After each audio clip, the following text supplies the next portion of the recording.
오늘 함께 보실 하나님의 말씀은 요한복음 2장 1절로 11절 말씀입니다.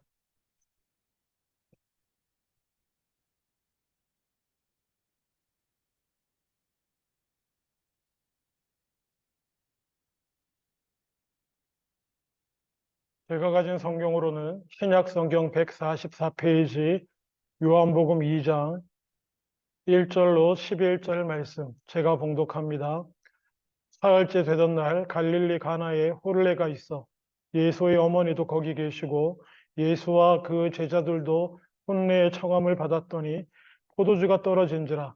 예수의 어머니가 예수에게 이르되 저들에게 포도주가 없다 하니 예수께서 이르시되 여자여 나와 무슨 상관이 있나이까? 내 때가 아직 이르지 아니하였나이다. 그의 어머니가 하인들에게 이르되 너희에게 무슨 말씀을 하시든지 그대로 하라 하니라. 거기에 유대인의 정결 예식을 따라 두세 통 드는 돌 항아리 6이 놓였는지라. 예수께서 그들에게 이르시되 항아리에 물을 채우라 하신즉 아기까지 채우니 이제는 떠서 연회장에게 갖다 주라 하심에 갖다 주었더니 연회장은 물로 된 포도주를 맛보고도 어디서 났는지 알지 못하되 물 떠온 하인들은 알더라. 연회장이 신랑을 불러 말하되 사람마다 먼저 좋은 포도주를 내고 취한 후에 낮은 것을 내거늘 그대는 지금까지 좋은 포도주를 두었도다 하니라. 예수께서 이 첫 표적을 갈릴리 가나에서 행하여 그의 영광을 나타내심에 제자들이 그를 믿으니라. 아멘. 아멘. 예. 사순절 기간 우리 함께 보내고 있습니다. 계속해서 예수님의 공생의 사역들을 이렇게 살피고 있는데요. 오늘은 성경의 기록에 의하면 예수님의 첫 번째 기적으로 알려져 있습니다. 예수님의 첫 번째 기적, 가나 혼인잔치의 기적. 가나안 아닙니다. 가나입니다. 가나안 혼인잔치 아니고요. 가나 혼인잔치. 가나라는 지역입니다. 갈릴리 쪽에 있는 예수님 사시는 동네에서 아주 멀지는 않은 곳이라고 합니다. 그 당시 걸음으로는 이렇게 걸어서 갈 만한 그런 곳이었다고 하는데요. 가나 혼인잔치. 이것이 첫 번째 기적입니다. 개인적으로 이 기적 참 좋아합니다. 첫 번째 기적인데 눈을 뜨게 해준다거나 첫 번째면 의미가 중요하잖아요. 귀신을 내쫓으신다거나 뭐 이런 게 아니고요. 사람들 잔치에 가셨어요. 결혼 잔치에 간 겁니다. 혼인 잔치에. 일륜지 제사라고 그러잖아요. 그냥 평범한 사람들이 인생의 가장 귀한 날. 그래서 우리나라도 그렇지 않습니까? 전통 결혼식 하면 신랑 신부 무슨 옷 입나요? 평소에는 꿈에도 꾸지 못할 거의 임금님 복장, 왕비님 옷을 입습니다. 당연히 서구 결혼식 때도 신랑 신부들 잘 차려입고 드레스 입고 화려하게 그야말로 평생에 제일 예쁘게 이렇게 나오는 그런 것이 결혼식인데 어쨌든 사람들의 잔치예요. 큰 잔치인데 거기 가셔서 뭐 하셨습니까? 신부가 갑자기 스트레스에 크게 눌려가지고 기절했는데 이렇게 세우시신 것도 아니고 그때 갑자기 죄송합니다. 이런 일이. 그런 것도 아니고 쓰러진 사람을 이렇게 세워주신 것도 아니고 포도주를 만들어 주셨어요. 설교가 여러분 그리고 신학 공부가 어려워 보이나요? 쉬워 보이나요? 그냥 제가 신학 공부를 한 사람으로서 신학 공부가 세상에서 제일 힘들다. 왜냐? 세계에서 가장 오래된 학문 중에 하나가 신학입니다. 예수님 이후로부터 생각해도 최소한 2000년 된 학문이 신학이에요. 2000년 동안 사람들이 예수 믿는 사람부터 시작해서 전문적으로 말씀을 공부해야겠다는 사람들이 2000년간 파고 또 파고 읽고 또 읽고 묵상하고 또 묵상하고 논문을 쓰고 또 쓰고 또 쓰고 한 게 신학이에요. 감이 오십니까, 여러분? 새로울 게 없어요. 어떻게 보면 새로울 게 없고, 정말 누군가 정말 세상에 없는 새로운 진리를 내가 신학 공부에서 찾아냈다. 이단일 가능성이 높습니다. 그 사람은, 그런 거 주장하는 사람은 이단일 가능성이 높아요. 아니면 기독교 아닌 다른 어떤 곳으로 가든지, 사회운동이든지, 뭐, 심리학이든지, 어떤 곳으로 빠지든지. 그래서 쉽지 않습니다. 왜 이렇게 벌써 이렇게 까는 게 많은지 모르겠는데, 가나 혼인잔치도 너무너무 잘하는 내용이고, 너무너무 이해하기도 쉽습니다. 그래서 많은 사람들이 묵상하고, 또 여러분들도 가나의 혼인잔치, 물로 포도주로 만든 이 사건은 너무나 잘 아시는 사건인 줄로 믿습니다. 그래서 사람마다 여러 가지 관점으로 이야기를 합니다. 이렇게 또 마리아를 많이 존중하는 가톨릭에서는 이 본문을 이렇게 봅니다. 예수님께서 어머니 마리아의 말씀에 순종하여 기적을 일으킨. 그래서 마리아의 권위를 높이는 본문 중에 하나로 사용하기도 합니다. 근데 사실 조금만 살펴보면 그런 시각을 가지기가 힘들다는 사실을 우리가 알 수 있습니다. 어쨌든 좀 차근차근히 살펴보죠. 자, 사흘째 되던 날이라고 말합니다. 본문 보시면 이 사흘째는 보통 안식일 이후에 사흘째 말합니다. 하루 이틀 사흘. 안식일이 토요일이기 때문에 이날을 보통 화요일로 여깁니다. 화요일에 갈릴리 가나에 혼례가 있어서 아마 예수의 어머니 마리아가 가신 거 보니까 아마 가까운 친척의 결혼식이었던 것 같아요. 보통 한 동네에서 이렇게 잔치를 하는데 다른 동네에서도 갈 정도면 아마 가까운 친척이었던 것 같습니다. 그래서 예수의 어머니도 거기 계시고 또 예수님과 심지어 제자들도 초청을 받았답니다. 그러니까 마리아를 통해서 아마 또 예수님이 요즘 또 뜨고 계시니까 예수님과 오시면 또 그 같이 다니는 제자들 안 부를 수 없으니까 제자들까지 청함을 받아도 갔답니다. 자, 잔치가 무르익는데요. 3절에 포도주가 떨어졌습니다. 너무나 덤덤하게 포도주가 떨어졌다 이렇게 얘기하고 있지만 고대에 있어서 그리고 오늘날에도 그렇지만 잔치의 핵심은 이스라엘은 포도주입니다. 저희처럼 술을 잘 즐기지 않는 많이 마시지 않는 사람들은 이게 뭔 소린가 싶으시겠지만 고래로부터 잔치하면 포도주가 끝없이 나와야 됩니다. 음식도 쉬지 않고 모자름 없이 나와야 되는데 포도주도 끊임없이 나와야 되고요. 그래서 결혼식 하는 것이 정말 큰 일입니다. 아주 큰 일이에요. 그러니까 어느 정도 큰 일이냐면은 결혼식을 하게 된 뭐라고 그러죠?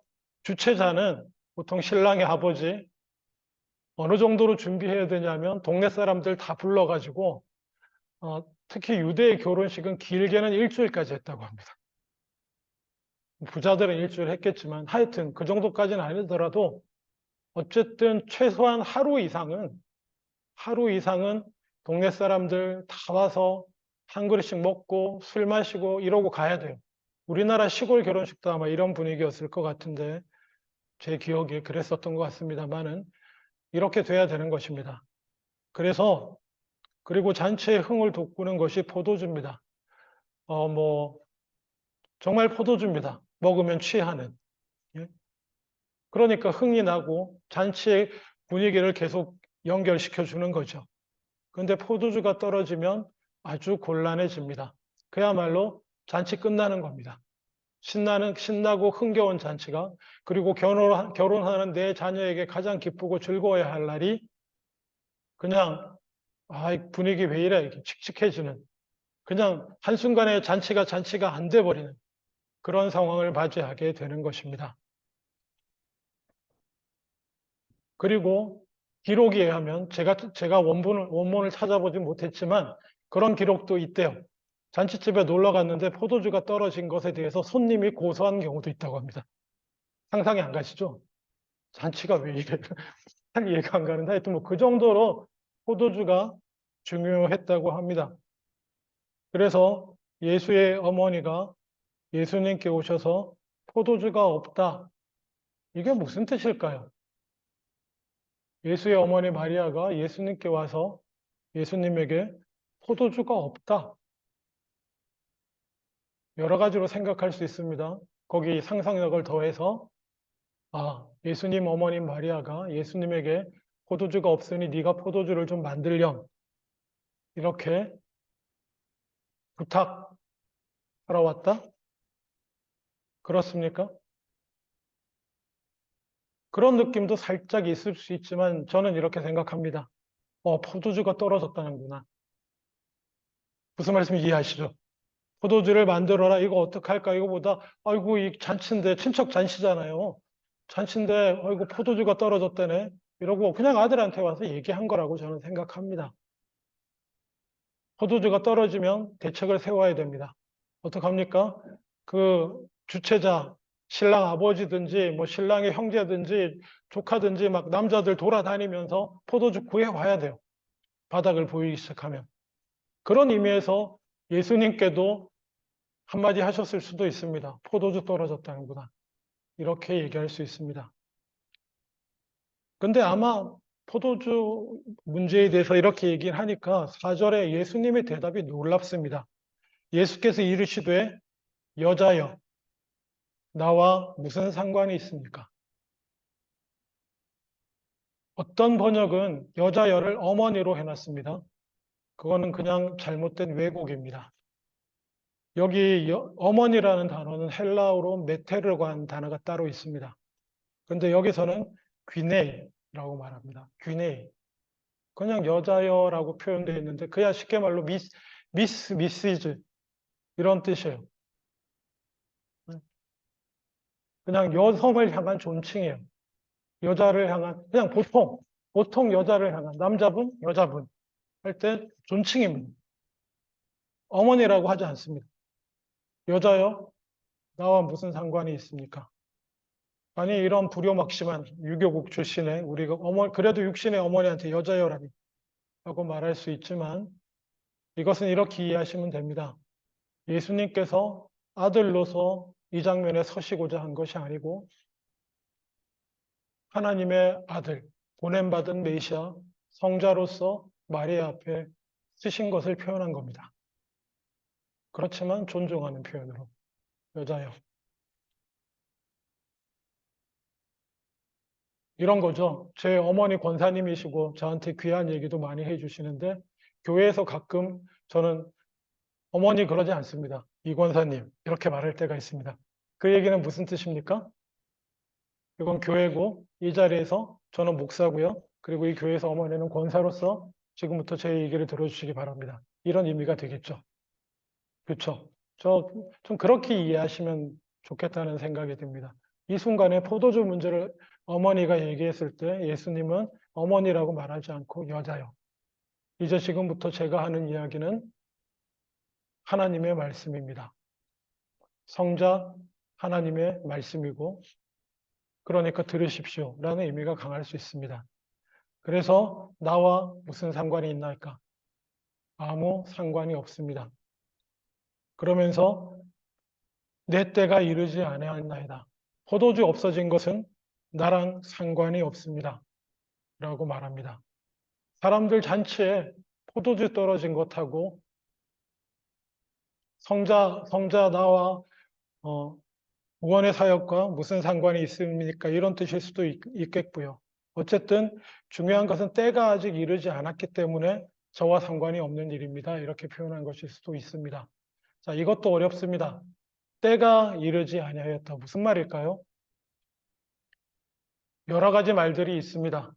예수님이 고난 당하실 때 예수님이 십자가의 길로 가셔야 될 때 여러 가지 때 얘기가 있지만 잘은 모르지만 분명한 것 한 가지 사실은 예수님은 모든 것을 하나님의 때 안에서 섭리 안에서 계획 안에서 그리고 거기에 따라 진행하시기를 원하시고 계시다는 것입니다.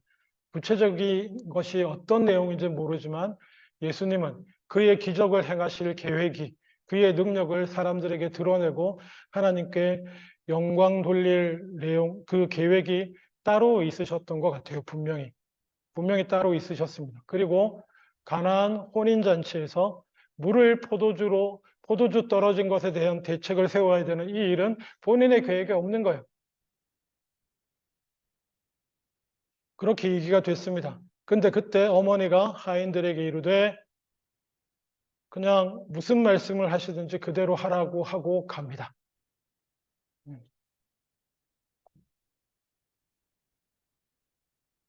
저분이 말씀하시는 대로 그대로 하라고만 얘기하고 갑니다. 포도주에 대한 이런 방법 언급도 없죠. 그냥 저분이 뭐라고 하시든지 그대로 해라 이러고 그냥 가고 맙니다. 그리고 그래서 근데 우리가 알다시피 그 이후에 어떤 일이 벌어집니까? 예수님께서는 물로 포도주를 만드시는데 거기에 보면 유대인의 정결 예식을 따라 두세 통 드는 돌 항아리 6이 놓여 있다. 이게 뭐냐면은 유대인들은 성경에 나온 건 아닙니다. 자기들이 율법을 해석한 것에 따라서 거룩함을 지키기 위해 집에 들어갈 때나 이럴 때 손을 씻게 돼 있어요. 손을 씻고 손 씻는데 손을 씻고 발을 씻는데 그러려면 뭐가 필요합니까? 물 흔하지 않으니까 물 떠서 씻거든요. 그걸 6통을 만들어 놓은 거예요. 이게 꽤 용량이 큽니다. 제 기억에 몇십 리터 이상 되는 돌로 파가지고 그렇게 만들어 놓은 항아리인데 그게 6이 있다라고 했습니다. 근데 비어 있었어요. 놀랍게도. 그래서 물을 채우라 했더니 채웠고요. 그리고 연회장에 갖다 주라 했더니 갖다 줬고 그리고 우리가 알다시피 연회장이 맛볼 때 그것은 이미 포도주가 되어 있었습니다. 예. 그리고 그 연회장은 포도주 맛을 봤지만 알지 못했지만 물돈 하인들은 이게 어찌된 일인지 어디서 났는지 알고요. 그리고 또 11절에 보면 이 표적을 통해서 제자들이 그를 믿게 되었다라고 이렇게 말하고 있습니다. 또 하나 봐야 될 내용은 뭐냐면 표적이라는 단어가 나옵니다. 기적이라고 하지 않고요. 요한은 굳이 요한복음 내내 표적이라는 단어를 씁니다. 표적은 뭐냐면 무엇을 가리키는 기적을 말합니다. 무언가를 나타내는 기적을 말합니다. 그래서 요한복음에는 보통 요한복음의 7가지 기적이라고 그래서 이 첫 번째 가나에서 물로 포도주를 만드신 거, 그리고 가버나움에서 왕의 신하의 아들을 고친 거, 그리고 예루살렘의 베데스다 목가에서 환자를 치유하신 거, 5천 명을 먹이신 거, 갈릴리 바다 위를 걸으신 거, 예루살렘에서 소경을 치유하신 거, 그리고 베다니에서 나사로를 살리신 거. 이 7가지 큰 기적을 적고 있어요. 그리고 그것을 표적이다 이렇게 요한은 말합니다. 우리에게 주시는 표적. 어떤 표적이냐? 무엇을 그럼 나타내려고 하는가? 그리고 사도 요한은 요한복음을 쓰면서 또 요한복음 20장 31절에 이렇게 말합니다. 요한복음 20장 31절 제가 읽어드리면요.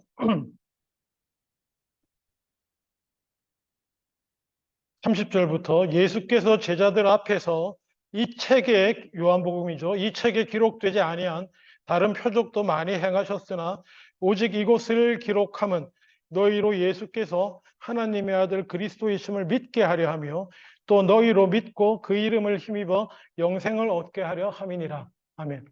요 사도 요한이 많은 기적, 예수님이 행하신 많은 표적들이 있지만 내가 이 책을 요한복음을 기록하면서 요거 7개를 뽑은 이유는 뭐라고요?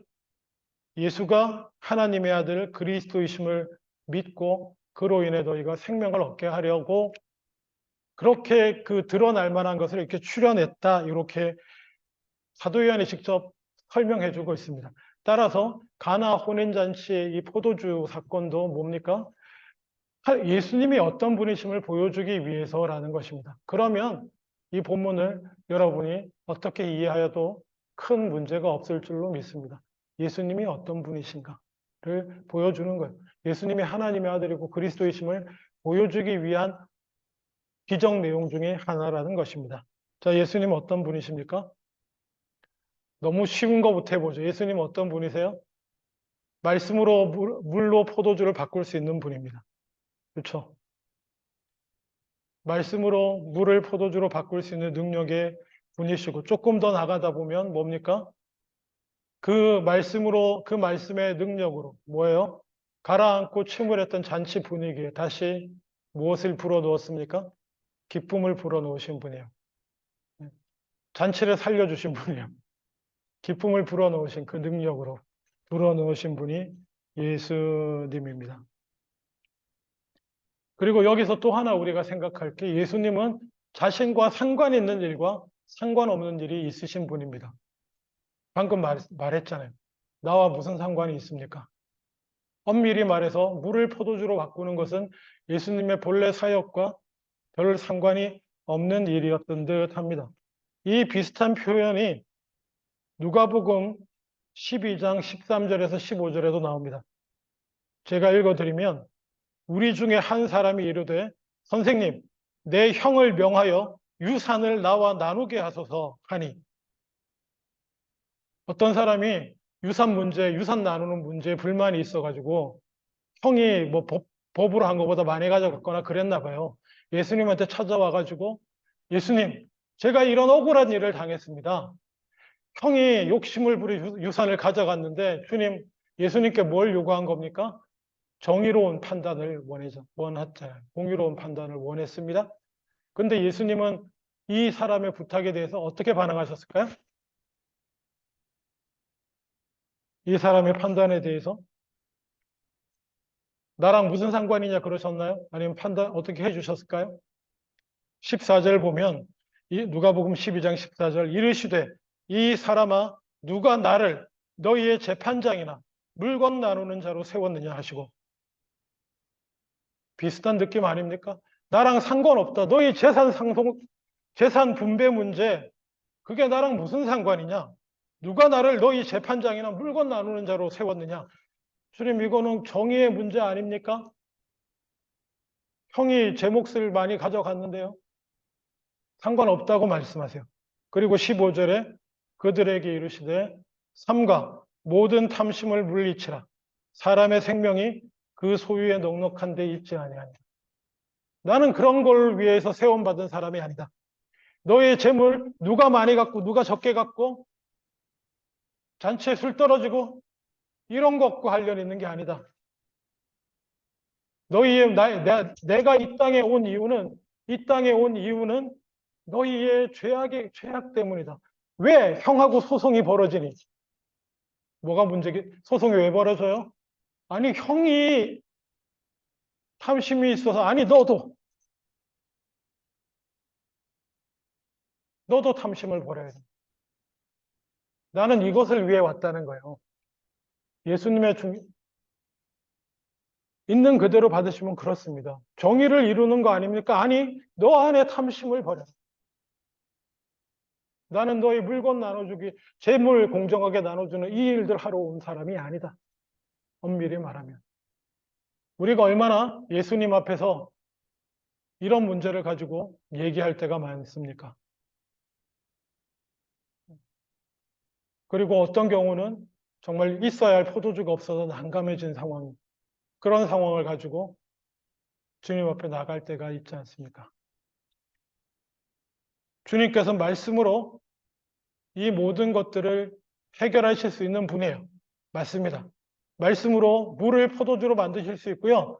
여러분이 지금 당한 그 문제를 말씀으로 해결해 주실 수 있는 분이에요. 또 예수님의 권위로 형하고 소송이 때문에 고민하고 있습니까? 예수님이 하시고자 하시면 그 문제를 해결해 주실 수도 있는 분이에요. 그렇지만 주님은 자기가 그런 사람으로 치부되는 게 싫은 거예요. 그걸 위해서 이 땅에 오신 분처럼 여겨지는 게 싫으신 겁니다. 결국 포도주도 만들어 주셨어요. 사람의 곤란을 해결해야 되니까. 예? 얼마나 그 예수님 보시기에 사랑스럽습니까? 신랑 신부가 인생 최고의 날 함께 기뻐하고 모두 기뻐하는 잔치에 그 포도주가 뭐라고 포도주 떨어져 가지고 그냥 분위기 촥 가라앉고 막 다들 우울하고 그런 것도 원하지 않으시는 분이에요. 예수님 분명히 그러신 것 같아요. 우리 주님은. 그래서 포도주 만들어 주실 수 있어요. 그렇지만 그건 나하고 상관없는 거예요. 예수님은 내가 이 땅에 와서 하는 일과 본질적인 상관이 있는 건 아니다는 거예요. 그래서 마리아가 얘기할 때도 한번 이렇게 저는 그 점을 분명히 한 것 같아요. 분위기를 확 바꾸면서 여자요? 그게 나랑 무슨 상관이 있습니까? 마찬가지 정말 억울해 죽겠다는 표정으로 달려와서 형하고 저하고 재산 좀 나누게 해주세요. 누가 나를 너희 재판장으로 세웠냐? 그게 나랑 무슨 상관이야? 탐심을 버려라. 이것이 물로 포도주로 만든 이 사건을 통해서 우리가 하나 받아야 할 중요한 메시지 중에 하나라고 생각이 됩니다. 주님은 말씀을 통해서 우리의 죄의 문제를 해결하고 우리의 가운데 있는 욕심과 욕망의 문제를 해결하시기 위해 그리고 구원하시기 위해 주님은 이 땅에 오신 분입니다. 근데도 감사하게도 뭐예요? 포도주가 떨어졌다고 징징대면 어떤 때는 포도주도 채워주시기도 합니다. 어떤 때는 내 불의한 일을 겪었다고, 내가 억울하다고, 내 욕심을 버리면 될 수 있는 문제긴 하지만 어쨌든 내가 억울하다고 울고불고 할 때 주님은 또한 들어주시기도 하실 겁니다. 그렇지만 주님이 변화되기를 그리고 바꿔놓고 구원하시기 위한 본질적인 문제는 우리 안에 영혼의 문제, 죄악에 물들어 있는 영혼의 문제임을 꼭 기억하시기를 주님은 원하셨고요. 그리고 또 놀랍게도 이 물이 포도주로 변한 이 기적을 통해서 제자들은 참으로 예수님이 하나님의 아들 그리스도 메시아구나, 기적을 행할 놀라운 분이시구나를 믿게 되었다라고 말합니다. 그리고 또 물도온 하인들도 정확한 말은 없지만 이 포도주가 왜 이렇게 좋게 물이 어디서 난 건지 물도온 하인들은 알았다고 성경은 표현하고 있습니다. 그들도 뭔가를 경험했을 줄로 믿습니다. 저분이 적어도 보통 분이 아니구나. 저분이 정말 우리가 기다리는 메시아일 수 있겠구나. 그랬을 줄로 믿습니다. 그래서 보통 일반적으로는 이 본문에서 또 하나의 메시지를 얻을 수가 있습니다. 말씀에 집중하고 순종하면 하나님의 살아계심을 목격하게 된다. 그리고 믿게 되고 구원의 길을 갈 수 있게 된다라고 우리가 또 하나의 메시지를 얻을 수도 있겠습니다. 그래서 마지막으로 한 가지만 더 말씀드리면 포도주의 문제로 예수님께 나와왔을 때 마리아도 마찬가지입니다. 마리아도 그냥 보통 사람이에요. 포도주 떨어졌구나. 포도주의 문제로 예수님께 나왔을 때 예수님께서는 정색을 하고 말씀을 선포하는 하나님으로서 그 앞에 섭니다. 여자여, 내 얘기를 들으라. 그럴 때 마리아의 반응이 이해가 됩니다. 그때 뭔가를 깨달은 것 같아요. 그래서 포도주 얘기를 언급하지 않고 그냥 나오면서 종들에게 저분이 무슨 말씀을 하시든지 다 들으라. 그러고 나가죠. 그리고 그 말씀에 순종한 종들도 뭔 일이 일어날지 모릅니다. 저분이 포도주를 만드시나 이런 생각 못 했을 거예요. 그냥 근데 원래 종의 일이란 게 그렇습니다.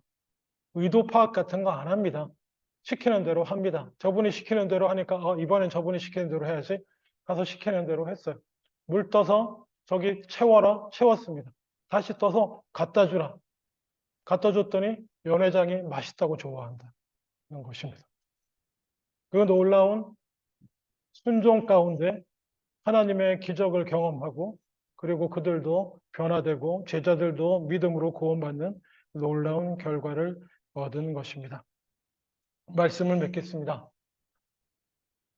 여러 가지 문제가 있습니다. 세상 살면서 포도주가 떨어지든지 재산 분배 문제로 억울하든지 여러 가지 문제가 있지만 우리가 주님 앞에 나아갔을 때 그저 포도주 문제도 내려놓고 다른 문제도 내려놓고 네, 주님 그냥 주님 무슨 말씀을 하시든 제가 듣겠습니다.